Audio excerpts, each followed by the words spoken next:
तर माता भगिनी उपस्थित झालं. सर्वांचे आभार बराचसे झाले. या ठिकाणी तुम्ही बसून राहिला.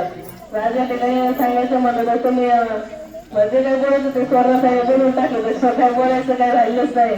फक्त तुम्ही सर्वांनी माझ्या पाठीची खंबीरपणे साथ द्यायची. 20 तारखेपर्यंत सर्वांनी या ठिकाणी एवढं जास्तीत जास्त उपस्थित असंच तुम्ही मतदानात सुद्धा त्या ठिकाणी एवढ्याच महिलांनी त्या ठिकाणी मतदानात जायचं आणि 3 नंबर चिन्ह आहे आपलं आणि त्या ठिकाणी एकच महिला आपली सगळे पुरुष कोणी काय बघायचं असं आपल्या 3 नंबरचं बटन लावायचं. माझा फोटो पाहायचा त्या ठिकाणी आणि 20 नंबरला 20 तारखेला 3 नंबरचं बटन लावायचंय.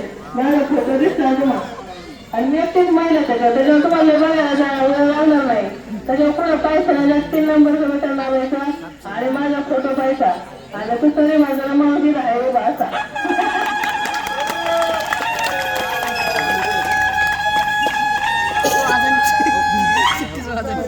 तुतारी वाजविणारा माणूस हे आपलं चिन्ह आहे. ते लोकांना समजलं नाही तर माझा फोटो पाहायचा त्या फोटो समोरचं बटन लावायचं.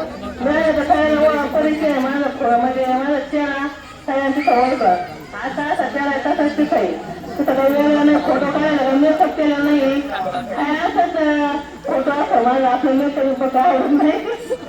त्याच्यामुळं तुमच्या तिथे सर्वसामान्य एक महिला आहे तर तुम्ही जे काही प्रश्न असेल तुम्ही आताही माझ्याकडे घेऊन येऊ शकता. पण एखादी जण नाही बाया जमिनी पाठवा नसेल तुमचे सवयदार ते बोलणार नाही. पण एक तुमच्यातली सारखी एक मी महिला त्यामुळे तुम्ही माझ्याकडे हक्काने या ठिकाणी कामं घेऊन येतात. येत्या काळात तर नक्कीच तुम्ही सोडवण्याचा या ठिकाणी प्रयत्न करा. फक्त तुम्ही तन धरणे काम करायचे. आणि तुमचे जे काही प्रश्न असतील ते नक्कीच मी सोडवणार आहे. कारण कोणाच्या डोक्यात हवा सांगताय काहीला बोलते त्याच्याकडे विधी म्हणतात मला सगळं बोलता येईल त्या ठिकाणी येऊन कारण तुमचे जे काही प्रश्न असतील आपल्या पाण्याचा प्रश्न असतो महिलांच्या मग हाताला काहीतरी उत्तर व्यवसाय धंदा कारण आपल्या महिलांवर आता अलीकडच्या अत्याचार व्यवसाय तर आपली महिला सुरक्षित कसं राहील. माझ्या महिलांचं काही प्रश्न आरोग्याकडं कोणता ना कोणता प्रश्न महिलांचा असतो तर ती नक्कीच महिला आमदार म्हणून ठिकाणी सोडवणार आहे. कारण एक महिला सक्षम होण्यासाठीच महिला आमदार या ठिकाणी आपल्याला पहिल्यांदाच संधी मिळतोय.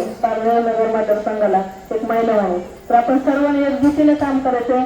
तुम्ही खंबीरपणे माझ्या पाठीशी राहायचं आणि आपण सर्व जुटीने काम करू. आपण एक त्या ठिकाणी जुटीने काम करून आपण त्या ठिकाणी एक संधी पूर्ण करायचं. कारण एक महिलांना आपल्याला 50% पवार शिकवले तर आपण त्या आरक्षणाचा फायदा घेतला पाहिजे. ते महिला पुढे येतो मागं राहिला पाहिजे. ती महिला पुढे कशी होईल अग्रेसर कसं होईल आणखी पुढे कसं होईल या त्या ठिकाणी पुढे जाणार आहे.